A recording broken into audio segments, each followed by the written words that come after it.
gracias por su asistencia a este tercer encuentro de esta nueva edición de Encuentros para una Ciudadanía Crítica, que hoy va a tratar sobre salud pública y que está centrado en uno de sus elementos, ¿no?, que la condicionan, que es la investigación biomédica y la industria farmacéutica.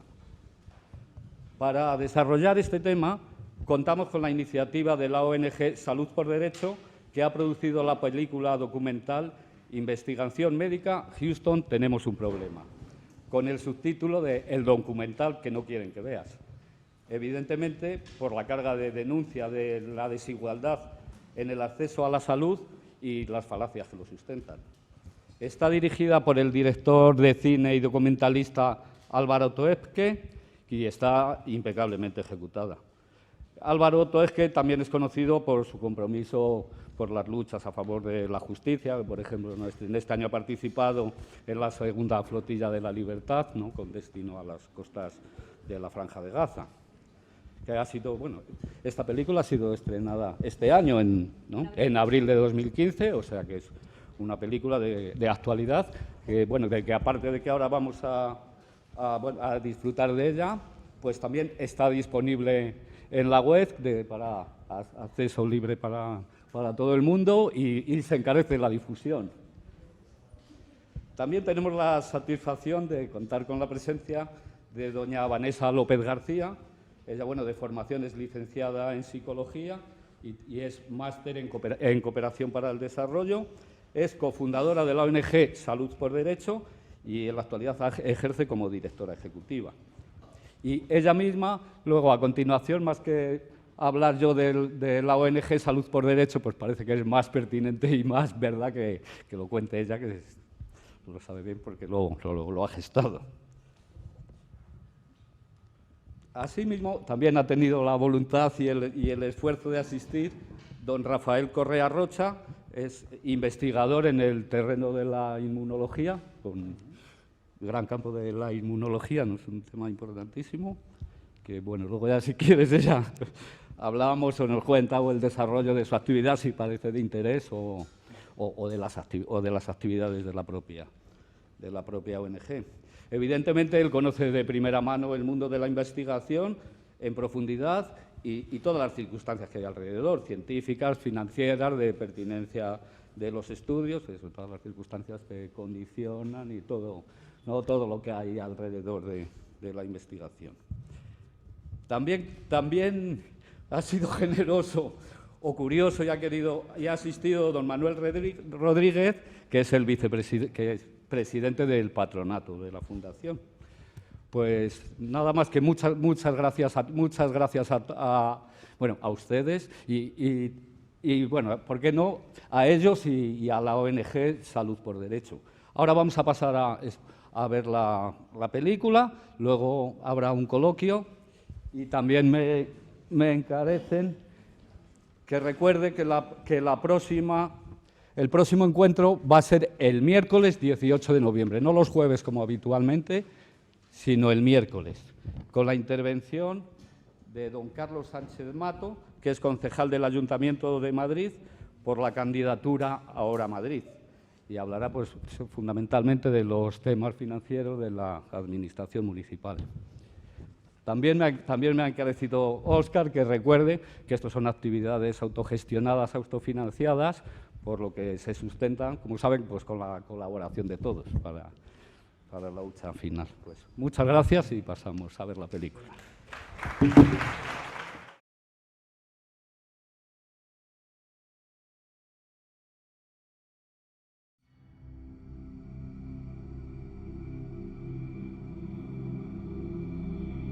La forma de que investigamos, producimos y vendemos medicamentos, toda esta forma es absolutamente enferma y inmoral.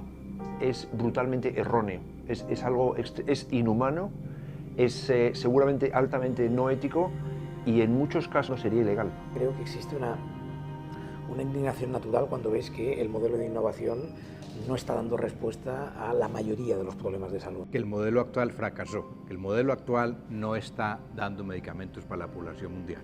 Está claro que este sistema no funciona, es un sistema que hay que cambiar. The system is broken and we need a new model.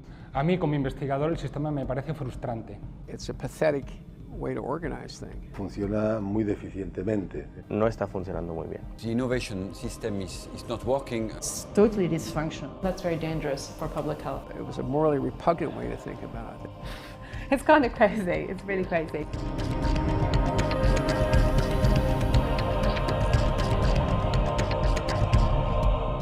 Los compuestos, las pequeñas moléculas, son mayoritariamente producidas en la universidad. Sin ese paso, no se podría producir a gran escala un fármaco. Toda la investigación básica la lleva a cabo una universidad o un centro público con mucho esfuerzo y además en condiciones laborales muy precarias. En cambio, cuando esto se traslada al desarrollo de medicamentos, el desarrollo de medicamentos es un sector que está prácticamente monopolizado por las grandes compañías farmacéuticas. Las grandes compañías farmacéuticas toman las ideas de la investigación básica, digamos, de ahí extraen posibles medicamentos, desarrollan esos medicamentos y luego venden los medicamentos al sistema nacional de salud. Y entonces se llega a un sinsentido exactamente, donde los ciudadanos pagan de alguna manera dos veces. Han pagado la investigación básica, que ha dado lugar a las ideas sobre las que se desarrolla el medicamento. Este medicamento es desarrollado por una compañía farmacéutica, le pone un precio por un sistema que es muy poco transparente y el gobierno tiene que pagar ahora ese precio a esa compañía farmacéutica.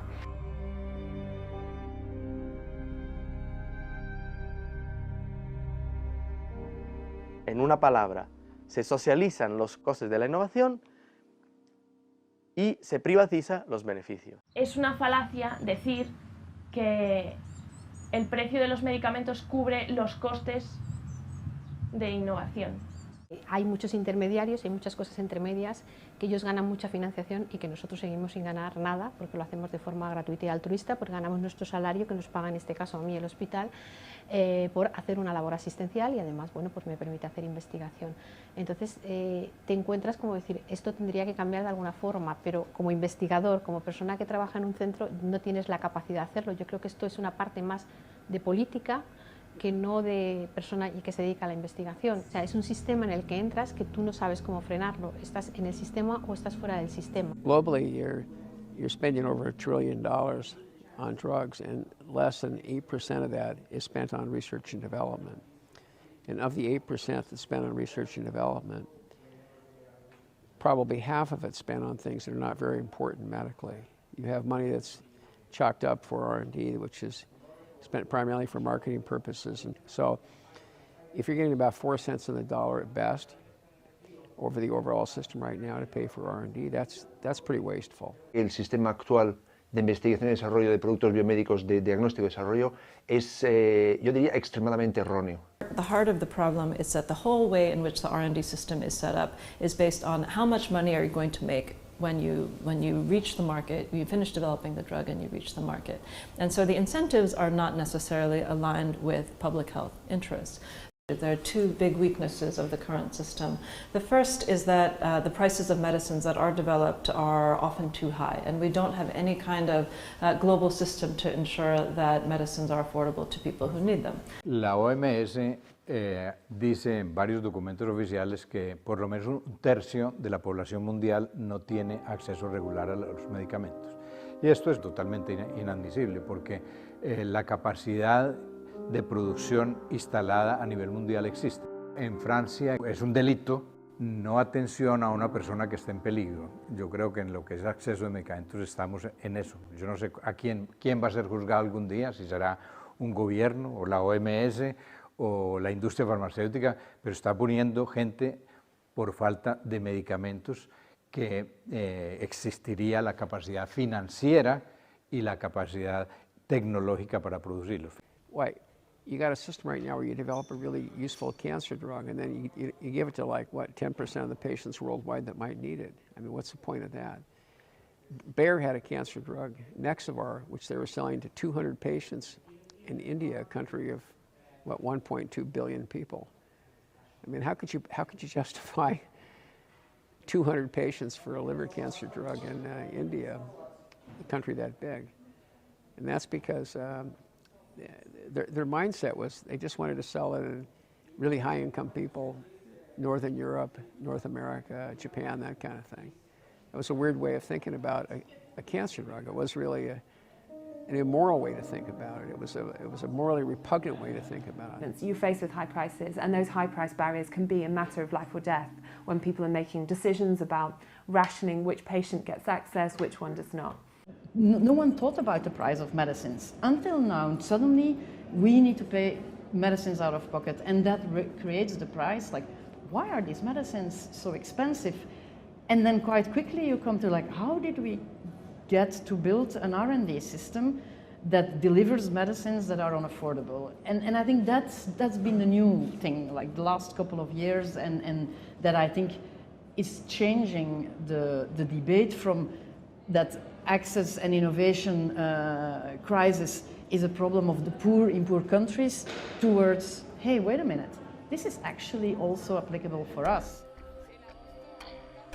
La hepatitis C es una variante de hepatitis muy agresiva para el que se ha desarrollado un tratamiento recientemente, el sofosbuvir, que permite un tratamiento con mucho menos efectos secundarios, muy eficaz. El único problema es que el coste de la versión comercial de este medicamento en este momento son 61.000 euros, un tratamiento de varias semanas. Esto, desde luego, hace el tratamiento completamente inaccesible a pacientes en todos los países en vías de desarrollo del mundo, pero considerando la prevalencia de hepatitis C, seguramente implicaría la bancarrota de los sistemas de salud europeos. Es un precio que es totalmente desorbitado y que es inalcanzable para las personas o para los gobiernos también, ¿no? Tenemos que tener en cuenta que si hablamos a nivel mundial, podemos hablar de 190 millones de personas enfermas de hepatitis C. En nuestro país se consideran que están unas 800.000 personas enfermas de hepatitis C. Esos tratamientos se están vendiendo en Estados Unidos, que son las referencias que tenemos, pues en torno a los 728 euros por pastilla. That's impossible. No one can pay for it. Now, we have this third-party payer system, but there's 185 million people all over the world that have hepatitis C. Maybe half of them need to be treated. Who's going to pay for that? It's impossible.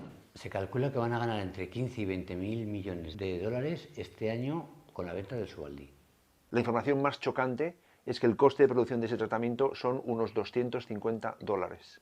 It's not abnormal today that a new drug comes onto the market and costs 100,000, 150,000.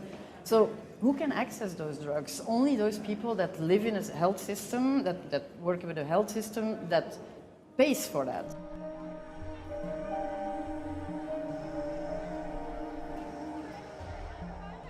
La industria farmacéutica, y está ampliamente documentado en mucha literatura reciente, es de la industria más rentable a nivel mundial, más rentable que la industria del armamento, más rentable que la industria financiera. There is a lot of pressure on policymakers to accept these high prices because somehow no one dares to have the conversation like how much is a life worth. Now it's ridiculous that we don't have that conversation because the reality is that our lives seemingly are worth more than a child in Malawi that is born today. It's a reality, but it's a taboo. It's the elephant in the room, you can't talk about it. And for instance, if you know that throughout a lifetime, the last 6 months of your life, the health expenditures kind of shoot exponentially up. Like, there needs to be a discussion as a society. How much are we going communally invest in increasing these last 6 months? And we don't even know whether we increase the lifespan, but the cost is going up and up. But health is something that people don't want to really bargain about. And that makes it easy then, of course, for those that have the power of the monopoly to ask whatever they want to ask. Lo que se cuestiona no es tanto que la industria sea rentable. Lo primero que se cuestiona es que haya unos niveles de rentabilidad que son inmorales, tratándose de una industria que está ligada a la enfermedad y a la protección de la salud de las personas, y en las cuales uno no tiene no tendría opción. Es decir, uno puede comprar un iPhone o no, o comprarse uno más barato porque no tiene dinero, pero si uno tiene un cáncer tiene que comprarse el medicamento apropiado y el que le receta el médico, y si ese medicamento no es accesible simplemente se muere. Hay vidas que se están perdiendo a diario. Continuamente hay gente que está muriendo por hepatitis C. Los propios médicos nos están diciendo que hagamos presión porque esto no puede ser, porque es muy doloroso volver a ver otra vez cómo fallece la gente teniendo posibilidad de solucionarlo.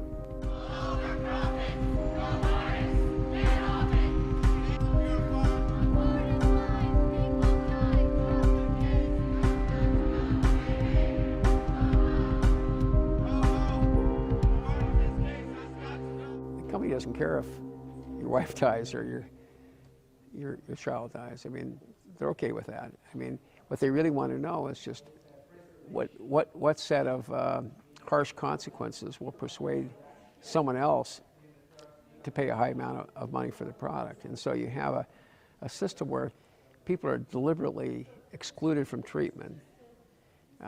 You observe a lot of people dying or being excluded from death because that's actually a way of demonstrating that the consequences of not paying.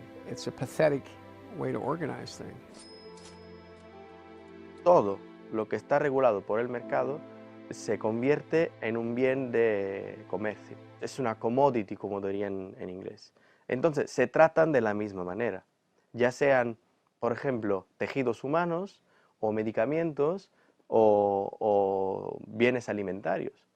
Los medicamentos no deben ser una mercancía, los medicamentos deberían ser bienes públicos, máxime además cuando gran parte de los medicamentos se desarrollan sobre la base de todo un esfuerzo de investigación que ha sido financiado con fondos públicos. La pregunta global es ¿a quién debe favorecer los resultados de una investigación, sea biomédica o tal, financiada con dinero público?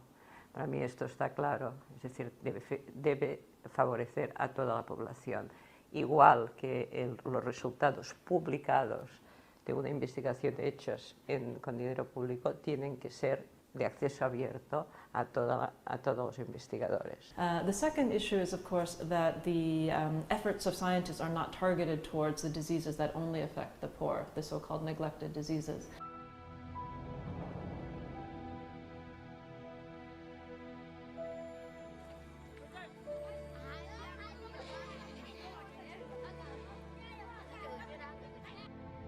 El problema principal son enfermedades que afectan exclusivamente a la gente pobre. Eso es lo que llamamos enfermedades olvidadas. Como te comentaba antes, muy claramente la leishmaniasis visceral afecta solo poblaciones del sureste asiático y del este de África con muy pocos recursos. La enfermedad de Chagas, una parasitosis endémica del altiplano andino, afecta a poblaciones con muy pocos recursos. Como no afecta a ninguna otra población, no es de interés para la industria farmacéutica desarrollar medicamentos. Yo creo que es un drama humano terrible. Es ignorar la situación de millones de seres humanos cuyo problema es haber nacido en un sitio donde hay una enfermedad endémica y pertenecer a un grupo social que no tiene suficientes recursos.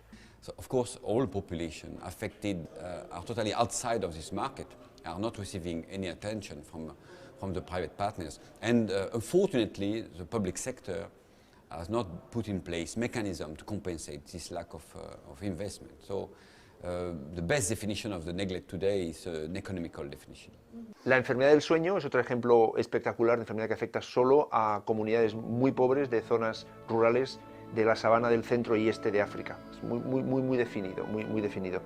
El tratamiento para la enfermedad del sueño es altamente tóxico, sobre todo el secundario, y había un medicamento que funcionaba medio bien, que se llama eflornitina, pero que como los pacientes a los que va dirigido no pueden pagar un precio alto, la industria farmacéutica dejó de fabricarlo.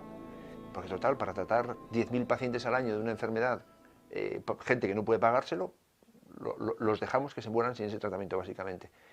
Y luego alguien dice, hombre, pero un efecto secundario de ese tratamiento es que quita el pelo de la cara.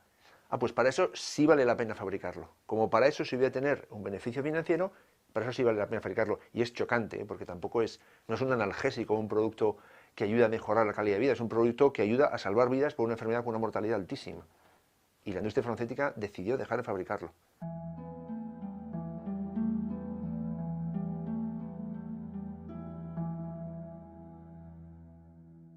Un paradigma que se está imponiendo dentro de las estrategias de mercado de la industria farmacéutica son las enfermedades raras. Y bueno, la industria tiene un interés creciente en estas enfermedades solo porque, a pesar de que el número potencial de pacientes va a ser muy pequeño, lo compensan con altísimos precios, que rondan incluso los $400.000 por paciente año, y lo preocupante es que esta es una tendencia que quieren generalizar a otras enfermedades.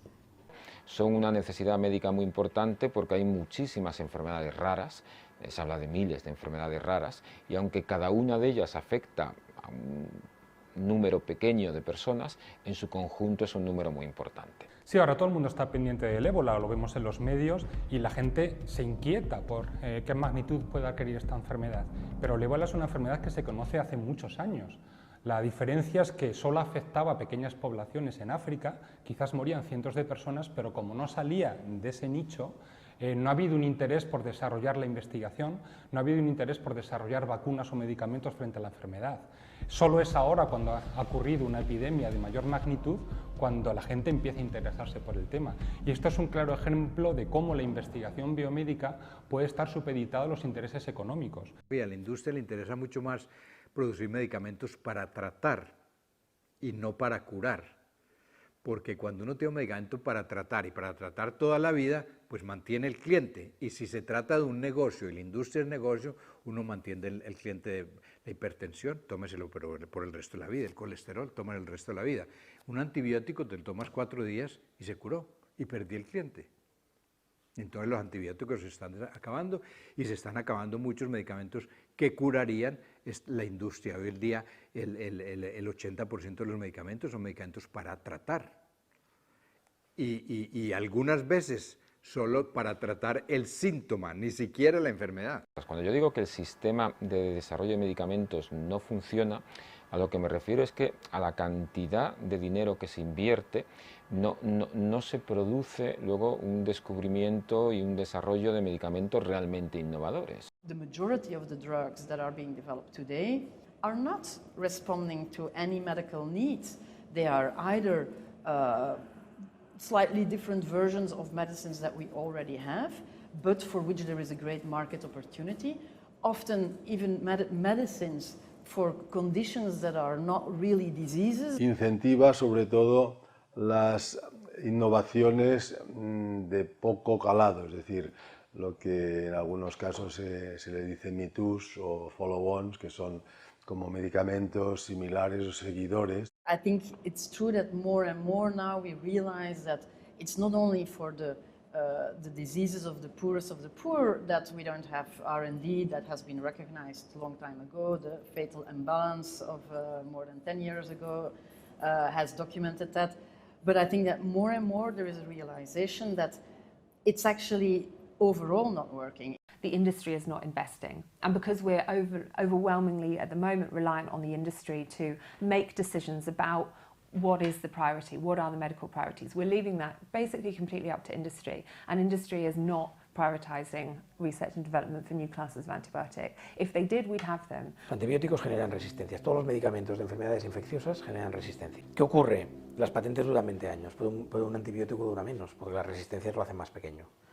Entonces, las farmacéuticas te dicen, oye, yo entre un producto para la obesidad, que va a ser crónico, o para la diabetes, o para el colesterol, ¿dónde meto dinero? Coño, el que va a ser crónico no me genera resistencias y si es bueno lo voy a tener de por vida, lo voy a mejorar un poquito cada día y a medida que lo voy mejorando voy ganando en patente y voy ganando más tiempo. El antibiótico me va a joder la patente, me va a joder la resistencia y encima me cuesta un huevo investigarlo, por lo tanto no investigo.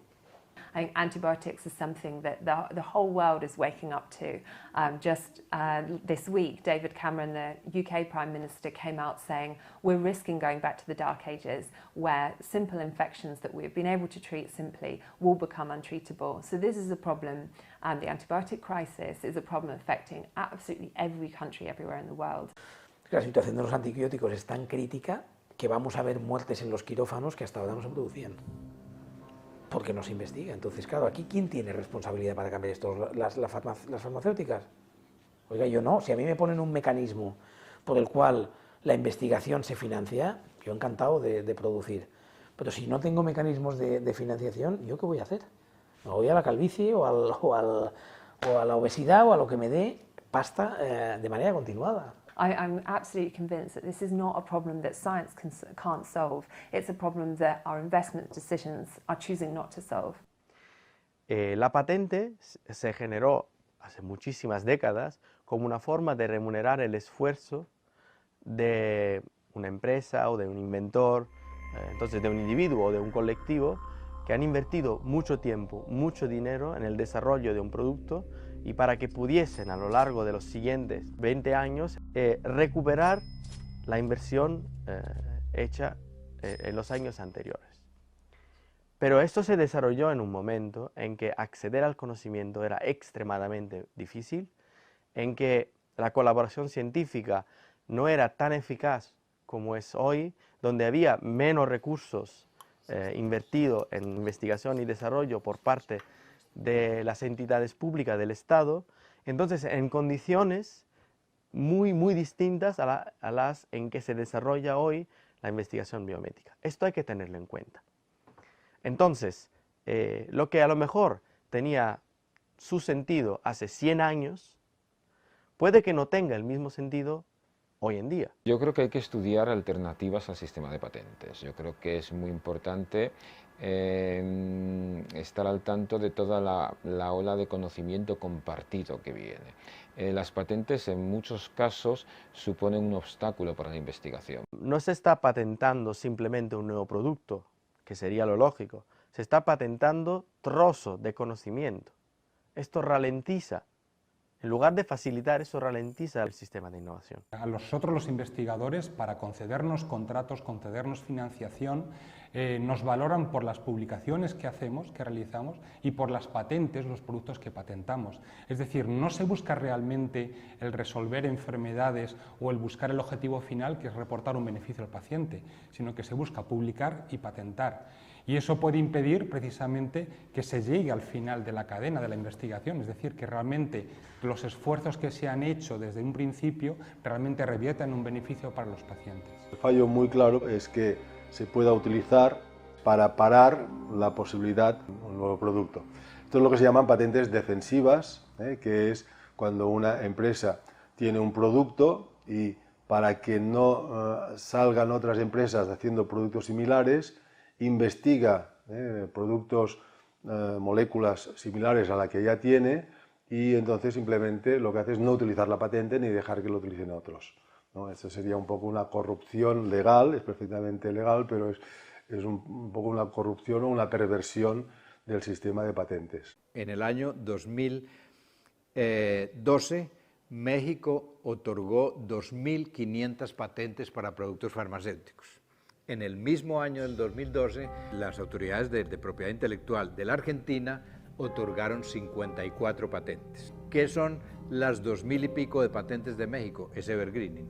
Es un medicamento que ya existe, que se le hace un cambio menor, que se hace un cambio que algunos dicen cosmético, que no cambia la sustancia activa del producto, que no cambia la eficacia terapéutica, que no tiene ningún interés en el uso y en la mejoría del paciente y lo lanza al mercado, retiran el otro, entra el monopolio, la exclusividad, empieza a partir de ese momento donde sale el nuevo medicamento, entre comillas, y se le da una patente, una exclusividad. Aquí hay problemas muy graves. Es curioso porque yo creo que no es beneficioso para nadie. O sea, el investigador es el primero que con el sistema actual sufre una situación de inestabilidad que no le permite desarrollar correctamente su trabajo.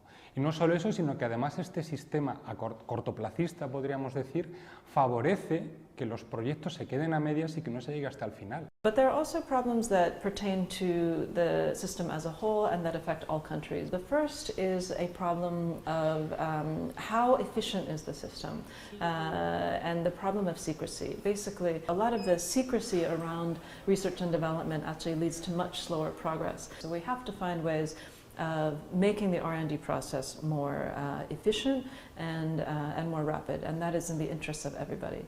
The second issue is around clinical trials, and we have billions of dollars spent every year on carrying out clinical trials, but we don't know what the results of those clinical trials are. Now, if those clinical trial results are not published and made available to scientists, to doctors, to government regulators, then the understanding that we have of what really is the safety and efficacy of a drug is going to be very biased and skewed, and that's very dangerous for public health, again, everywhere in all countries.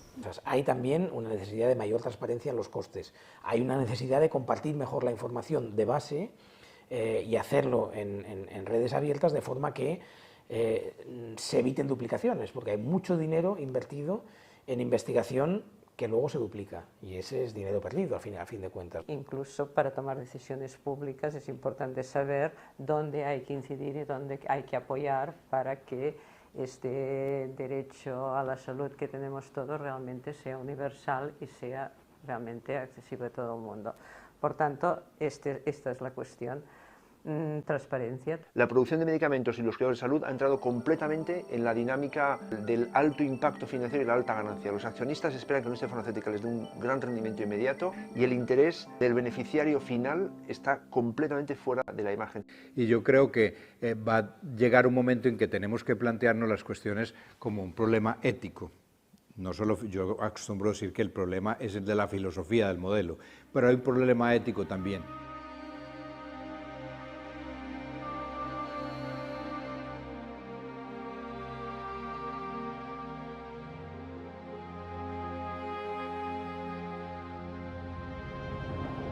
Si vamos por ese camino, vamos a tener consecuencias. Sabemos que si tratamos los bienes médicos como si fueran productos, pues tendrán la misma valoración social que tienen otros productos. Entonces, pues es una pregunta más bien política.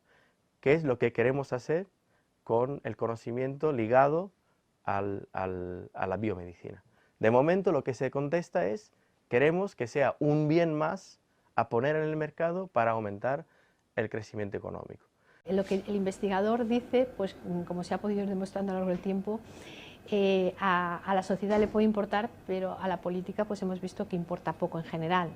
It's very political. It's very political because there's a lot of money involved, and it's a really regulated industry. The government creates the legal monopolies that create the possibility of high prices. The government controls the reimbursement systems. So the companies that sell the drugs, they try and actually control the governments. They actually try and influence the governments themselves.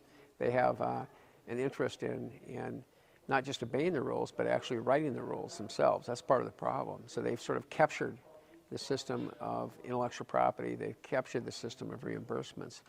And so you have this sort of irrational system, except from the point of view of the companies that sell products. It's perfectly rational from their point of view. It's crazy from the point of view of the consumer. We don't have, if you like, a public needs-driven model, and that creates a corruption where it's not about individuals being corrupt or different companies being corrupt. It's about the fact that our governments have abdicated their responsibility to drive our medical innovation system. Entonces, ¿qué pasa? Que mucho del presupuesto público se deriva a apoyar el sistema privado capitalista de producción, con una consecuencia, y es que el Estado toma partido y dice, mi objetivo es el crecimiento económico, pero el objetivo del Estado no puede ser el crecimiento. Ese es el objetivo de las empresas. Entonces, para replantear el sistema de innovación, hay que replantear ese pacto entre el Estado y el ciudadano. A nivel europeo hemos visto cómo las farmacéuticas han sobornado, bueno, han pagado lo que un sistema pay to delay, pagar para aplazar la entrada de productos genéricos en el mercado, con una investigación, con 400 casos, una investigación por la propia Comisión Europea, y todos esperamos que hubiera unas sanciones contra las empresas. Ni una sola sanción. Fue pues archivado bajo unas promesas de buena conducta de las empresas y ahí se quedó. Una práctica que ha significado miles y miles de millones de pérdidas, de pagar precios más altos de los sistemas de salud europeos. ¿Por qué ha pasado esto? Obviamente por la presión de los lobbies farmacéuticos sobre los gobiernos y sobre la Unión Europea. That system is not really being questioned too much because there are vested interests that want to protect that model. Now, I think as we started the conversation, there is a growing realization that maybe it actually doesn't work, but the vested interests that are at play, let's be clear, the pharmaceutical companies are an extremely strong lobby.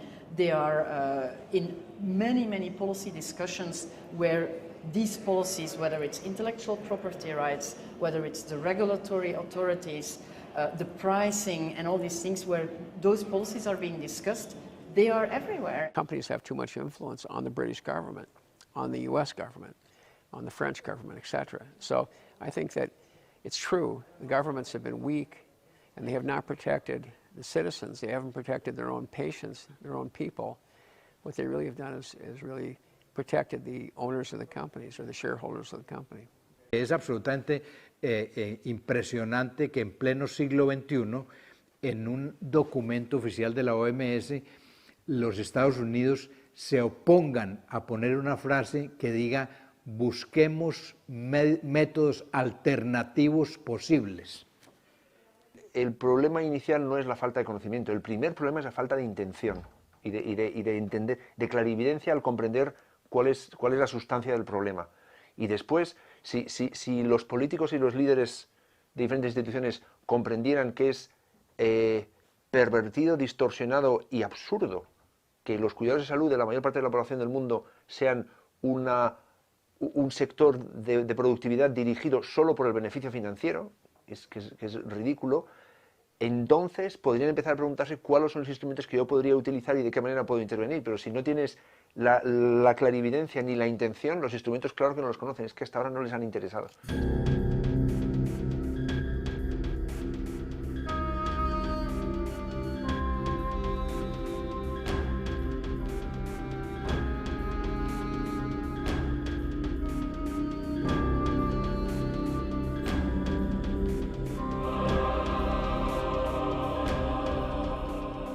Can we create new incentives? And this is really a question for public policy governments. Can we create new incentives so that you reward people for sharing their research findings much more quickly than they do today? So that the incentive is not towards secrecy, but the incentive is to share knowledge more broadly and allow scientists then to rapidly build on each other's work to develop innovation that will really improve public health in the long term.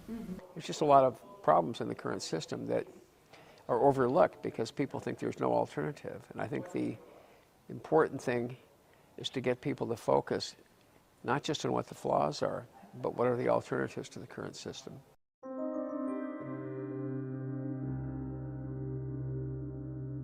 We can move to a model where we have affordable treatment straight away. But what we need to do in doing that is also ensure that research and development is paid for. And that's the other part of the puzzle. That's why we need to look at new incentives, because we cannot expect the industry to continue to invest if we don't put in place a way for them to remain profitable.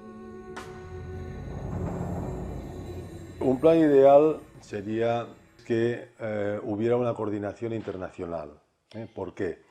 Pues porque la innovación en medicamentos, como todo lo que es información, es lo que llamamos los economistas un bien público global. Es decir, una vez se ha descubierto un tratamiento, el coste para que lo utilice todo el mundo prácticamente es nulo. So what we need to do is to find a different way of incentivizing R&D.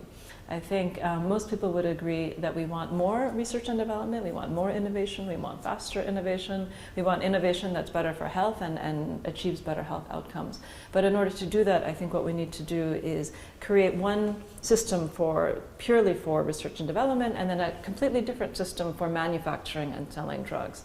And this is a principle that's often called delinkage. Delinkage is the opposite of linkage. I mean, right now, the way that you finance R&D on drugs worldwide, I mean, the international system is that you grant monopolies on drugs, and people charge a very high price for the period of the monopoly, like 20 years for a patent. They charge a very high price. What's the problem with that is that the price is so high that it discourages access and it creates all these inequities.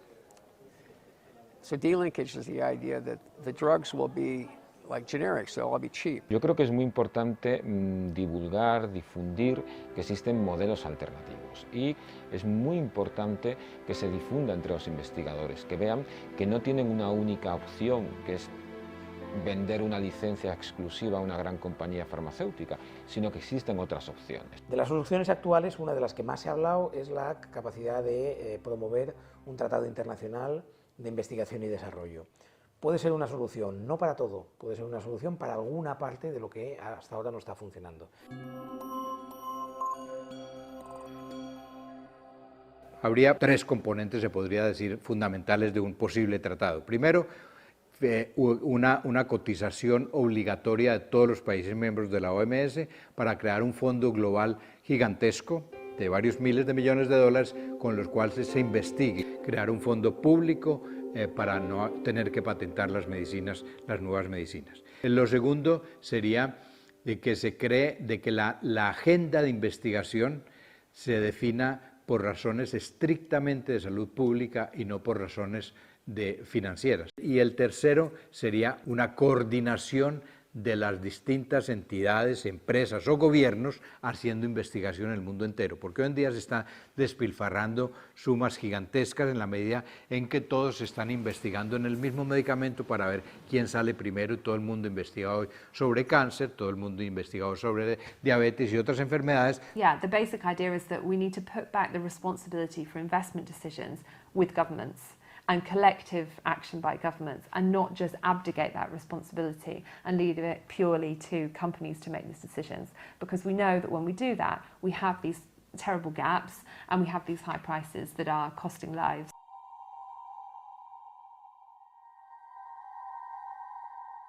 If you want to sort of begin to walk back from that system, you have to replace it with some other way of thinking about how you spread the cost of drug development. So the R&D treaty is a way of thinking about it. It's the idea that countries have an obligation to pay for R&D, not to grant monopolies, but to pay for R&D in other ways, either through grants or prizes or something like that. That's one of the important things to look at in the prize system, is that you can put up billions of dollars as rewards for new drugs, but it's cheaper than the grant of the monopoly. It's considerably cheaper. So you can not only replace the incentive, but you can save money. It's the only healthcare reform that people are talking about where you increase access and save money at the same time. El sector público invierte muchísimo dinero en investigación, sin embargo no se preocupa de introducir condicionalidades para asegurar que si se descubre algo que luego revierte en un fármaco o una vacuna, tenga el precio asequible y además asegurar que el conocimiento generado sea de dominio público. Por ejemplo, el caso de la Unión Europea con su programa de investigación, Horizonte 2020, debería de ir en esta línea y además asegurar que se enfoca en investigar aquellas enfermedades que son más importantes a nivel mundial. El enfoque del Horizonte 2020 es muy claro. En medio de una crisis económica juntamos todo lo que era financiación de la investigación y de la innovación en un único programa para poder financiar toda la cadena de innovación, desde las universidades y los centros de investigación hasta llevar el producto al mercado, es decir, también ayudar a las pequeñas y medianas empresas a su creación y a su desarrollo.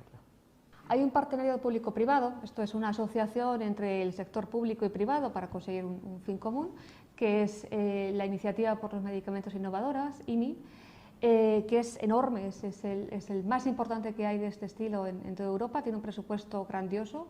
La Unión Europea aporta 1.000 millones de euros y luego se supone que el sector privado que participa aporta otro tanto en especie. Pues bien, el problema es que las normas de propiedad intelectual bajo el que se rige van en contra del interés público y además las prioridades que se han establecido las ha puesto enteramente la industria en función de sus intereses.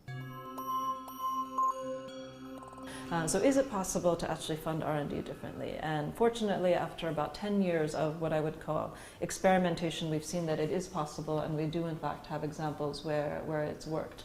I think one of the most interesting examples is the so-called public-private product development partnerships. So the Drugs for Neglected Diseases initiative is one example of this type of initiative.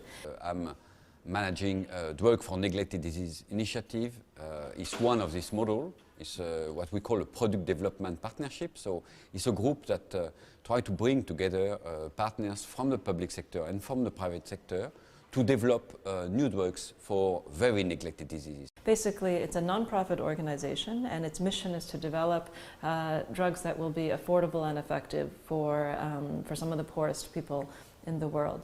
And the model is that it gets contributions from primarily from governments, some from high-income country governments, some from private donors, from foundations, but also from NGOs. MSF, for example, contributes money to DNDi, and that money is put into paying for all of the R&D upfront, so that by the time the drug is developed and it is approved by a regulatory authority, it can be sold at the cost of production. Today, after 10 years, we have developed 6 new treatments, 2 for malaria, 2 for leishmaniasis, 1 for Chagas disease, and 1 for sleeping sickness. So, and we have in our portfolio, in a pipeline, we have new drugs that will be developed in the coming years, because they are currently at the stage of clinical development. So clinical studies are going on now to try to prove the efficacy of those drugs, and in the next 3-5 years, we'll have a new generation of drugs to offer to those patients. In doing so, they have been able to orient all the investment and the decisions around how that drug is developed to meet the needs of those populations. So I think that's been a real breakthrough, that we've actually been able to show this model can work. We don't have all the answers with that model, it's still just one model, but for example, in terms of cost, the Drugs for Neglected Disease Initiative estimates that it costs around 150 million euros to fully develop a new chemical entity, all the way from discovery through to delivery. The industry's fully loaded cost is 1 billion to develop a new chemical entity. So from 150 million euros to 1 billion, there's a massive difference there. And what I think is really exciting about the work of DNDi is they've opened up their books. They've said, okay, here are our figures, interrogate them. What does the industry do? It never opens its books. It's never asked to be transparent, and it just bandies around a figure of, oh, it's at least 1 billion, with no public scrutiny. Bueno, las compañías farmacéuticas suelen justificar los altos precios de los medicamentos porque el proceso es muy costoso. Incluso se habla de la cifra mítica de los 1.000 millones, ¿no? Lo cierto es que cada vez hay más estudios que evidencian de que estos costes no son reales. Y además, incluso si la industria abriera al público, ¿no?, sus libros de contabilidad y llegaran a demostrar que los costes reales son, bueno, realmente tan elevados, sería una muestra más de que el modelo es ineficiente absolutamente, ¿no? Y la conclusión es clara. Si un sector como es el farmacéutico solo es capaz de producir bienes, ¿no?, productos farmacéuticos con un proceso muy costoso que les obliga a poner precios que nadie puede pagar, sería motivo suficiente para que se replanteen todo el sistema, toda la estructura, y que busquen modelos donde todos ganemos y sobre todo los pacientes. Compartir todo el conocimiento que sea posible, trabajar juntos para llegar pronto y sin demasiados costes al producto final. A través de un conocimiento compartido se detecta el error al comienzo. Pues eso es muy eficaz. Compartir la información, código abierto. Igual como en el software, tenemos que hacer investigación médica como software libre, compartiendo los códigos, porque así funciona la ciencia. Cuanta más masa crítica hay, más avanza. Sin embargo, hemos creado un sistema de ciencia médica donde el conocimiento está en silos, estancos, que no se comparte. El que llega primero lo gana todo, pero esa es una decisión política. Se podría investigar y llevar a cabo la producción de nuevas terapias, nuevos medicamentos de forma completamente distinta. De hecho, hay propuestas en esta dirección, hay intentos de conseguir innovación open access o open source. Yo creo que el objetivo final es este, igual que el objetivo final es el open access a los resultados de investigación. El objetivo final es lo financiado con dinero público, es público y por tanto es para todo el mundo. Una de las herramientas que se ha desarrollado es el de las licencias socialmente responsables. Es una de las herramientas para asegurar el acceso universal a los medicamentos.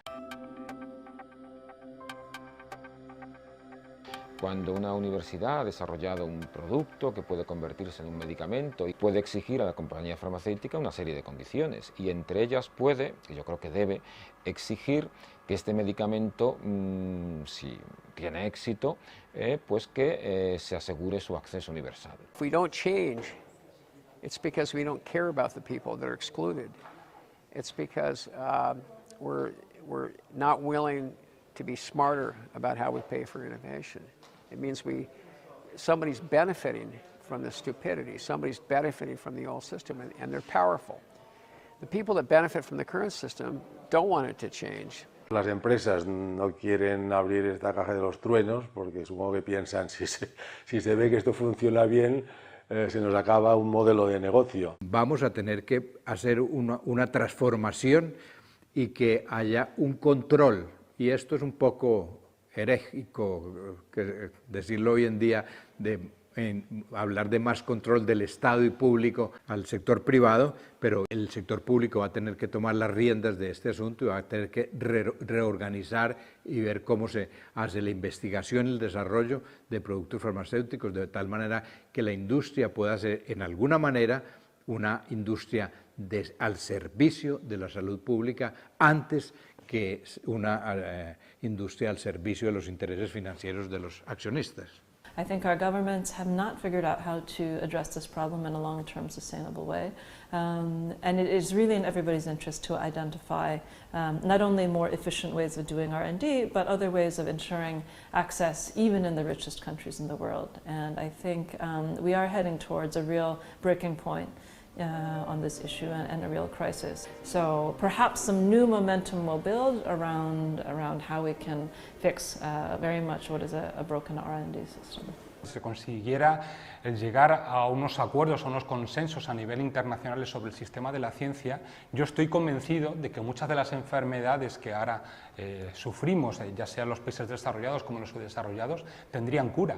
Y existen precedentes que eso lo demuestran. Cómo hemos conseguido erradicar enfermedades totalmente. Cómo hemos conseguido, en cuestión de 100 años, pasar de una esperanza de vida de 40 años a duplicarla hasta 80 años.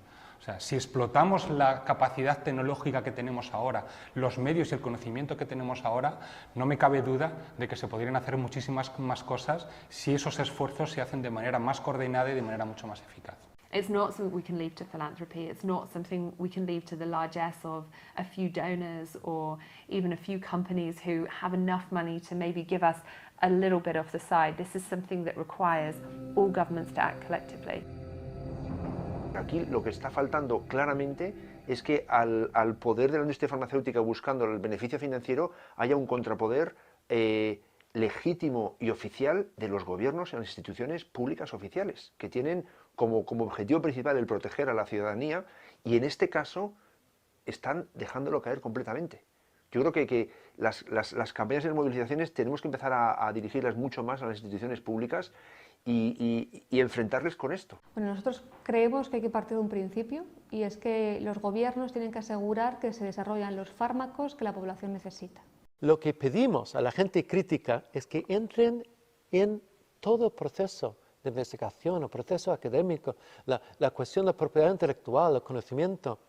Hay que politizar la cuestión de salud, hay que politizar la creación de conocimiento académico. That is where I see the opportunity also for civil society to really convince advocate with these governments that they can play such a unique role by pioneering a different model that will deliver some economic development, but that is not the goal, but it will develop health tools that they need and establish a different way of doing things to produce public goods. It takes time from the recognition of a crisis to the mobilisation that will be needed to force governments to act.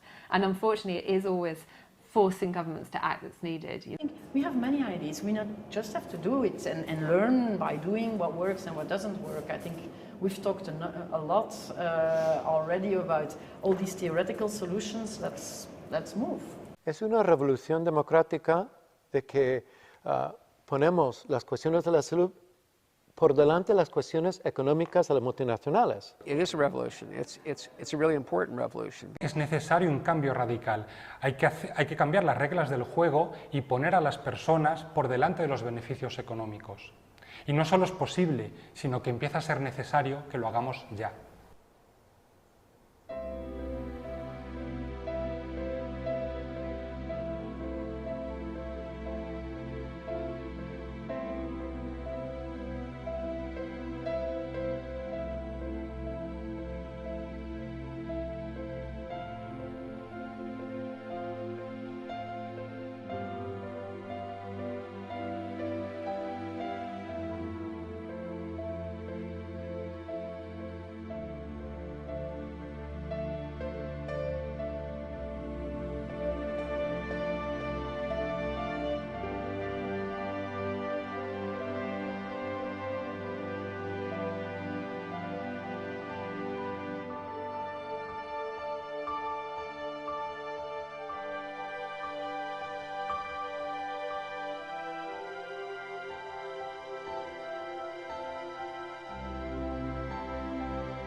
Pero bueno, antes del coloquio, diálogo, pues yo creo que es pertinente que doña Vanessa nos... Bueno, perdón, Vanessa, bueno, eso es cosa.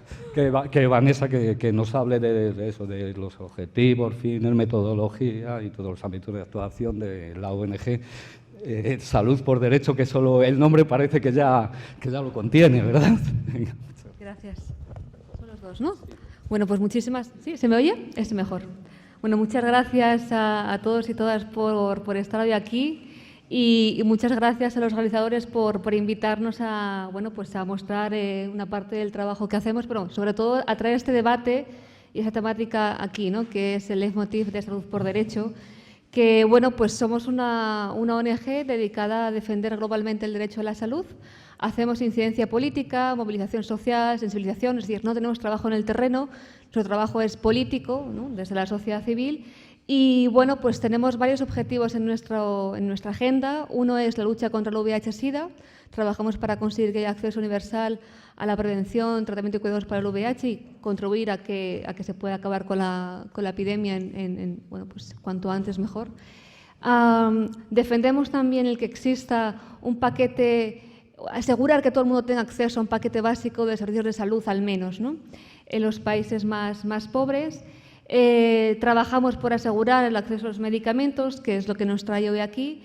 Y bueno, aquí el trabajo de Salud por Derecho es conseguir cambiar un sistema que, como veis, es absolutamente erróneo, que no funciona, con el objetivo de contribuir a que tengamos, ¿no? la población global tenga los medicamentos que necesita a un precio asequible.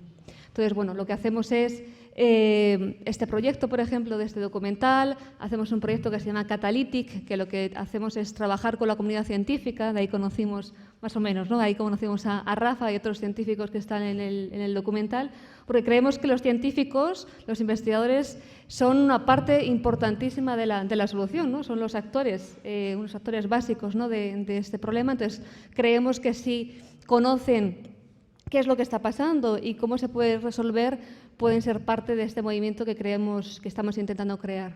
También habréis visto en la entrada que hay un manifiesto de la campaña No es Sano, de la que Salud por Derecho es promotora junto con otras entidades como Médicos del Mundo, la Organización Médica Colegial, la OCU, cuyo objetivo es sanear el modelo de innovación de los medicamentos, ¿no?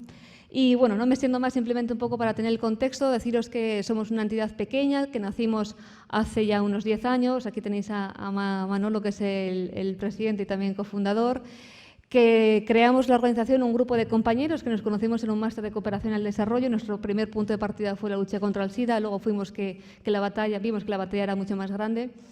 Y nos financiamos con fondos privados de personas, de socios, también de fundaciones internacionales como la Open Society Foundation, que es uno de los donantes de este proyecto. No tenemos financiación de la industria farmacéutica, como puede ser, no puede ser de otra manera, ¿no?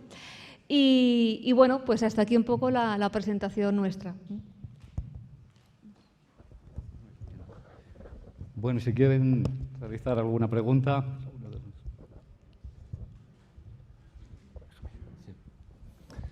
Bueno, yo quiero aprovechar para darles también las gracias de haber asistido a este documental.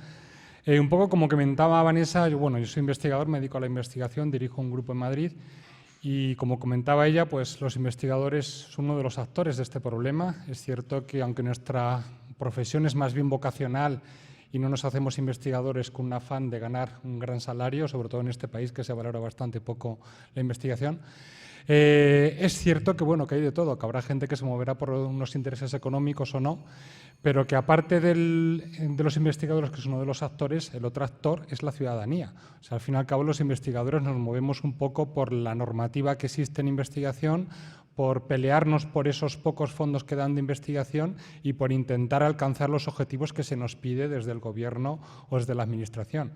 Y esa política de investigación pues está también en vuestras manos de exigir que se haga un cambio en esa política, que se favorezca otros tipos de modelos que no potencien el actual y un poco pues acabar con un problema que puede al final suponer la vida de muchas personas. O sea, hace poco lo hemos visto en el tema que ha habido con la hepatitis, con el acceso a los medicamentos para la hepatitis, y eso es algo que no es excepcional y que puede ocurrir otra vez y que probablemente vaya a ocurrir otra vez, porque el modelo de investigación biomédica que se está favoreciendo es este modelo que hace cada vez menos accesibles los medicamentos. Entonces, pues como comentaba, estamos aquí abiertos a hacer un debate, a que planteéis vuestras dudas, a que nos preguntéis o aportéis vuestras opiniones.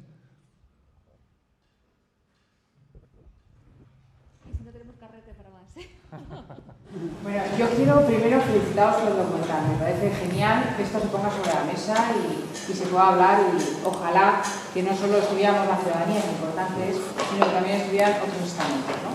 Pero bueno es que ya haya investigadores que se planteen estos temas, ¿no? Me parece que hay una idea fundamental a lo largo del documental, ¿no?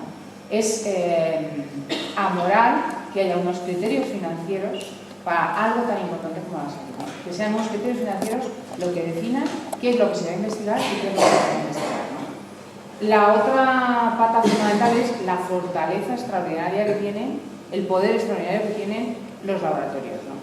Yo creo que eso podréis comprobar los investigadores en parte y también, pues la clase, casi me atrevería a llamar la clase médica, ¿no? Que también refuerza y mucho, yo creo, a los laboratorios, ¿no? Entonces, que esta gente solo defina por intereses económicos qué se investiga o qué no se investiga, ¿no? El tema que yo no lo conocía, ¿no? Que se esté dejando de investigar el tema de los antibióticos a favor de medicamentos que el paciente va a tener que utilizar durante toda la vida y por lo tanto le va a reportar un mayor incremento económico, una mayor rentabilidad económica que algo como por ejemplo los antibióticos, ¿no? Y que en un momento determinado la salud esté en peligro con respecto a algo tan básico como una infección que te dura 2 días, ¿no? Pero otra cosa que me parece súper importante de todo esto es que, una cosa era cuando pasaba en el tercer mundo, ¿vale? Cuando el tercer mundo no tenía acceso a los medicamentos del SIDA, cuando en el primer mundo existían desde hacía 20 años, o la vacuna, etcétera, ¿no? Eso a mí me parecía algo absolutamente de una falta de ética tremenda, ¿no? A moralidad, casi más que de ética, moralidad. Pero bienvenido que el primer mundo se encuentre con el problema de que no puede acceder a medicamentos. Porque ahí es donde ya, efectivamente, va a ser un clic. Va a ser un punto de inflexión que yo creo que efectivamente va a llevar a que alguna cosa se pueda hacer. Entonces, pues felicidades por el documental y efectivamente yo creo que el tema de la hepatitis C fue un buen ejemplo de cómo se puede movilizar la población. Pero ahí los laboratorios sí que nos van agarrando, evidentemente, sea, es vergonzoso el precio de Totalmente de acuerdo. Vamos, yo creo que a muchos este documental nos remueve la conciencia de ver hasta qué punto eso es grave. Y a muchos de vosotros saldréis a la calle y si veis un empresario farmacéutico sois capaces de tirarlo al río. Pero bueno, un poco el objetivo yo creo que del documental y de Salud por Derecho no es satanizar la empresa farmacéutica. O sea, las empresas farmacéuticas son empresas con ánimo de lucro que buscan sus beneficios económicos y va a ser muy difícil cambiar eso. El problema es el sistema que les permite cambiar eso. Como bien decías, hay una gran presión de la industria farmacéutica en Bruselas, en la OMS, muchos organismos, y estos lobbies consiguen que amolden las leyes a sus intereses económicos y es lo que habría que cambiar. Impedir que lo hagan o tomar iniciativas que impidan eso. O sea, ponéis un ejemplo muy interesante que es el del VIH. Esta política científica o esta política de las patentes de los medicamentos ha costado 10 millones de vidas en África. O sea, hay una frase célebre pero triste al mismo tiempo, que es: una muerte humana supone una tragedia, pero 1 millón de muertes humanas es solo una estadística. Entonces, este gran problema que ha habido en África se debe, como tú decías, a que existiendo el medicamento incluso genérico a un coste muy bajo que se podía producir en India o en otras empresas, las empresas farmacéuticas han hecho suficiente presión para que ese medicamento no lo puedan distribuir en el país. O sea, hasta llegar al punto de hacer un embargo económico a ciertos países porque habían decidido, para salvar a su población, traer el fármaco genérico de la India. Entonces, ese es el tipo de políticas que hay que cambiar y que hay que transformar. O sea, no podemos esperar que ahora todas las empresas farmacéuticas van a renunciar a sus beneficios, aunque no sea ético. Lo que sí habrá que cambiar es esa política que le permita hacerlo. Sí, yo por comentar lo que planteabas de la necesidad de que, bueno, aquí estemos los ciudadanos, fantástico, ¿no? Pero que son los políticos los que al final tienen la capacidad, ¿no? Y bueno, me quería referir un poco al trabajo que estamos haciendo en ese sentido, ¿no? Y cómo, bueno, pues todas las ideas que vemos aquí, cómo las queremos llevar a la política real. Y ahora el contexto en el que estamos haciendo esto es en la campaña No es Sano, que os invito a que os metáis en la página web, es noessano.org. Y ahí justo lo que estamos haciendo, lo que hemos hecho es, por una parte, promover que muchas, incluidos los médicos, ¿no? La OMC es parte de ello y es algo que realmente está empezando a poner nervioso a la industria, ¿no? Que los médicos empiezan a ser parte de esta visión, que hasta ahora no lo han hecho, pues es algo bastante potente, ¿no? Entonces, lo que hemos estado haciendo es ampliar este movimiento, incluso tenemos firmantes del manifiesto desde sindicatos, la OSU, Transparencia Internacional o la Coordinadora de ONGs de Desarrollo, o sea, organizaciones muy diversas, ¿no? Entonces, con el objetivo, nos hemos unido todos con el objetivo de elevar esta cuestión al debate público y político y pedir a los partidos políticos que se comprometan por un cambio en el modelo de innovación y que introduzcan medidas muy concretas en sus programas electorales y en los programas de gobierno, ¿no? Para empezar a cambiar y a solucionar esa situación, porque el problema es muy complicado, ¿no? Pero hay formas de entrarle. ¿Cuáles son las propuestas que estamos haciendo? Una, hace falta introducir transparencia en todo el sistema. Habéis visto que uno de los problemas era, por ejemplo, que no sabemos cuáles son los costes reales de investigación, ¿sí? Y que la industria se basa en estos mitos para justificar precios altos, ¿no? Bueno, pues no sabemos realmente cuánto cuesta, ¿no? Tampoco sabemos, por ejemplo, cuáles los incentivos fiscales, las subvenciones que se reciben por parte, ¿no? que recibe por parte del gobierno y la industria para fabricar los fármacos. Sabemos, ¿no? que hay muchísimo dinero metido, dinero público, pero claro, como no hay ningún tipo de trazabilidad ni ningún tipo de condicionante, tampoco hay transparencia sobre los precios que finalmente se pagan. Es alucinante que con todo lo que ha pasado en este país, con lo del Sofosbuvir, con el Sovaldi para la hepatitis C, todavía no se sabe el precio real que se paga. Y aparte, quienes seáis médicos o sanitarios sabéis que el precio incluso cambia de un hospital a otro, ¿no?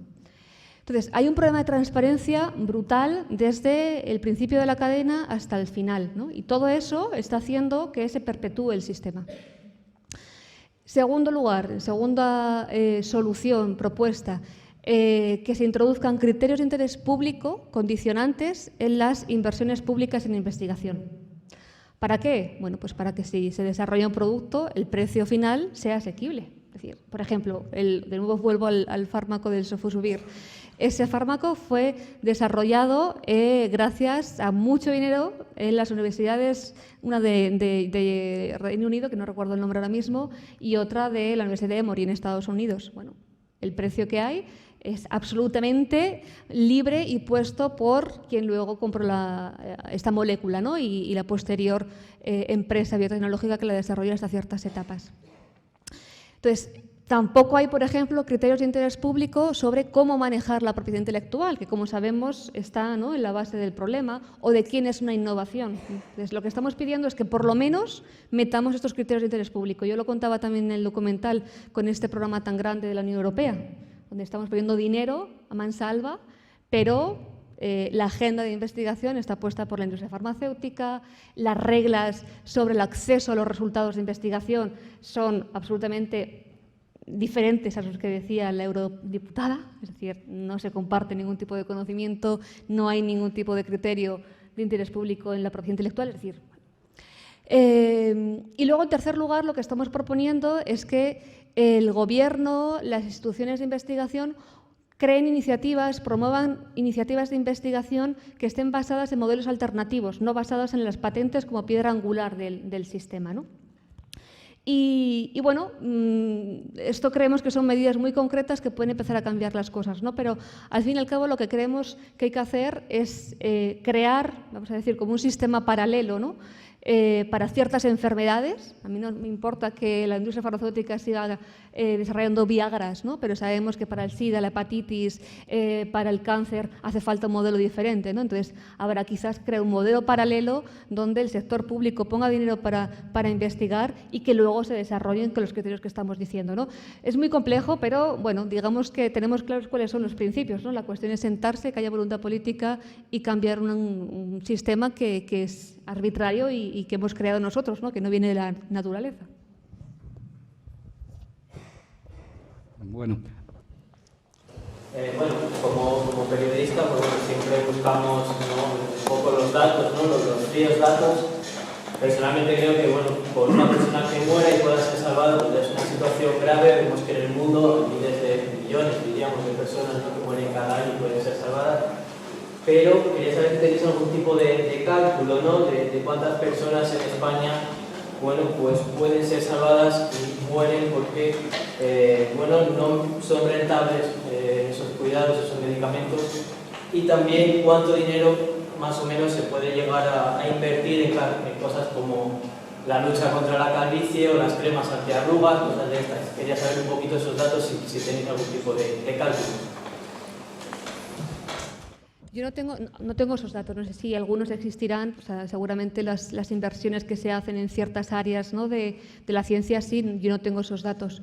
Y sobre las personas que mueren porque no hay ciertos medicamentos para enfermedades raras y demás, no lo sé, no tengo la cifra, ¿no? Sí, bueno, pues sabemos que el año pasado, porque hay un estudio del CIS, 2,4 millones de personas en España tuvieron que interrumpir, tuvieron que dejar de tomar algún medicamento porque no podían acceder a él por cuestiones de precio, ¿no? Y de nuevo, volviendo al caso de la hepatitis, pues el año pasado también pues hemos visto cómo se han racionado los medicamentos por el alto precio, ¿no? Y mucha gente quedaba sin acceder a ellos por estas cuestiones. Lo que pasa que de nuevo no sabemos cuál es la situación porque hay una falta de transparencia brutal, ¿no? Por ejemplo, un dato que a lo mejor te puede ilustrar la cuestión de cómo se organiza las inversiones según las enfermedades. Hay un dato que es bastante revelador que habla de que pues, SIDA, tuberculosis, malaria, chagas, diarrea suponen como el 21% de la mortalidad en todo el mundo y apenas reciben un 0,3% de los fondos en investigación, ¿no? Ahí ves un poco la falta de balance que hay. Sí, bueno, yo añadir que, aparte de los datos que solicitas, que bueno, que sería cuestión de mirar las estadísticas, hay un dato preocupante que es, claro, en España tenemos un sistema sanitario en el que a veces no somos conscientes de lo que cuesta ese sistema sanitario. O sea, no somos conscientes de lo que cuesta un determinado tratamiento, un determinado fármaco. En otros países, con otros modelos sanitarios, como puede ser el caso de Estados Unidos, allí tu nivel económico es el que determina el acceso a los medicamentos que tienes, a la asistencia sanitaria que tienes. Entonces eso es algo que puede llegar también a España porque el sistema puede empezar a no ser sostenible. O sea, imaginaros, el dato que se daba en el documental es que en España tenemos 800.000 pacientes infectados por hepatitis C. Si el precio que fija la farmacéutica inicial eran, pongamos 50.000 euros para redondear, multiplicáis, salen muchos miles de millones de euros que supondría un gasto para el sistema sanitario insostenible. Si llega una enfermedad como el ébola y una epidemia de ébola y la empresa que desarrolle la vacuna o el fármaco para curarlo decide poner un precio altísimo, no lo vamos a poder alcanzar. Entonces, aparte del dato que pides de que en la actualidad cuánta gente se queda sin tratar o no, que en España quizás es más difícil de valorar porque no conocemos el gasto real que tiene esa sanidad y no hay transparencia tampoco en esos datos. El Gobierno no facilita los datos de cuánto le cuesta ese sistema o esos medicamentos. Hay que pensar más a largo plazo de que el sistema puede ser insostenible. Yo quería hacer una intervención, a ver qué os parece, porque claro, la película, el documental, habla de su tema, respondiendo el título, de la investigación biomédica y la denuncia de la industria farmacéutica. Pero esto nos puede confundir o nos puede llegar a pensar que esto es la salud y que esto depende de la salud. Esto es una parte pequeña. La salud no está en manos ni de los médicos ni de la industria farmacéutica.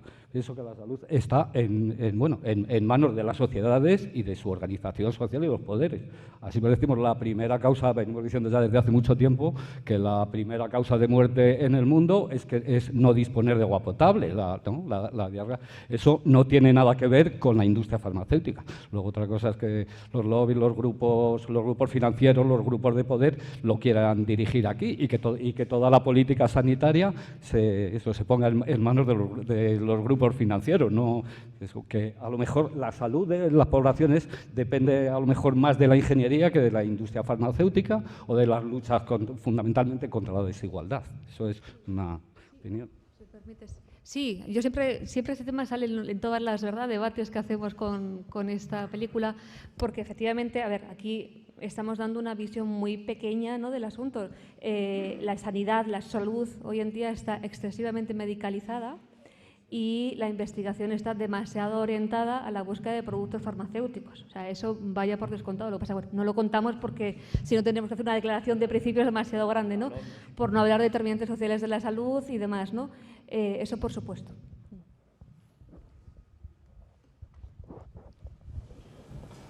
¿Me permitís? Yo quería decir una cosa, porque es muy esclarecedor nuestro cartel de ciudadanía crítica. En último término, él decía, la salud está en manos de, yo creo que en definitiva, en último término la salud está en manos del ciudadano. Primero nuestra, de cuidarlo, que también tenemos parte de nuestra responsabilidad.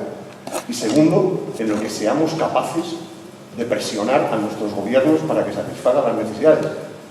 Salud por derecho se metió donde se metió fundamentalmente por dos razones. La primera, porque somos una organización pequeña y no teníamos dinero para financiar proyectos de acceso a medicamentos en los países del sur. Y segundo, porque eso de ciudadanía crítica era nuestro leitmotiv. Y para conseguir eso teníamos que hacer lo que estamos haciendo, incidencia política. O sea, venir a contarle a la gente lo que hay y luego ustedes decir. O sea, luego cada uno actúa según su conciencia. Hay gente que se moja solo cuando los problemas le afectan y hay gente que se atreve a mojarse cuando los problemas le afectan a los demás. El claro ejemplo que ha puesto de la hepatitis C es uno de ellos, pero hay otros muchos que podríamos decir, ¿no? O sea, aquí ahora nos estamos preocupando de determinados temas porque nos tocan directamente.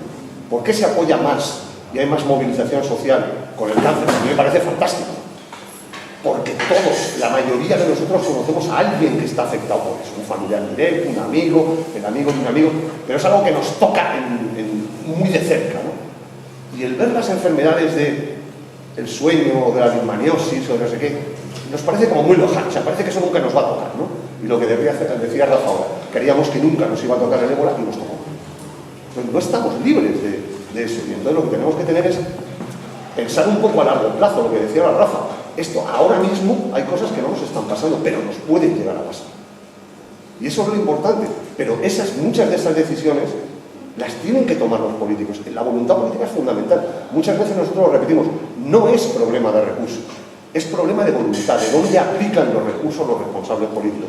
Y nosotros entendemos que se pueden aplicar más recursos y se pueden organizar mejor las cosas para que la población salga mejor beneficiada. Por eso le estamos pidiendo ese compromiso que decía Vanessa a los partidos políticos, porque ellos dentro de unos meses van a asumir responsabilidades de gobierno. Y queremos que en sus programas electorales, en esas promesas que ahora nos van a inflar de promesas durante ese año, incorporen no solo la promesa, sino el compromiso de que determinadas líneas las van a meter. Y bueno, luego seremos los ciudadanos los que tenemos que juzgarlos, ¿no? Pero si no les presionamos, es muy difícil que cambien las cosas. Ustedes lo saben, nosotros también. Por eso esa ciudadanía crítica yo creo que cada vez tiene que ser más en este país. Ojalá hubiera mucho más encuentro de ciudadanía crítica en todos los sitios y al final esa ciudadanía crítica de verdad fuera crítica, pero crítica constructiva, no crítica para destruir, sino crítica para proponer. Como alguien dijo, y me aprendí muy bien la lección, detrás de la protesta siempre tiene que venir una propuesta. O sea, señor, usted esto lo está haciendo mal, yo protesto, pero lo puede hacer de esta forma y le presento estas alternativas para que lo estudie. No se trata solo de protestar, hay que protestar con sentido y hay que presentar propuestas detrás. Y nosotros lo que estamos haciendo es presentando propuestas. Señores, este sistema no funciona y existen estos sistemas. Vamos a sentarnos entre todos y vamos a hablarlo, porque se puede hacer.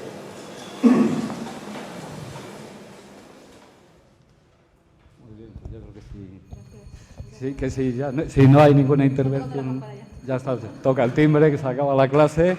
No sin antes, muchísimas gracias, Vanessa, muchísimas gracias, Rafael, muchísimas gracias, y a vuestra ONG, y que tengáis un largo recorrido, los mejores deseos.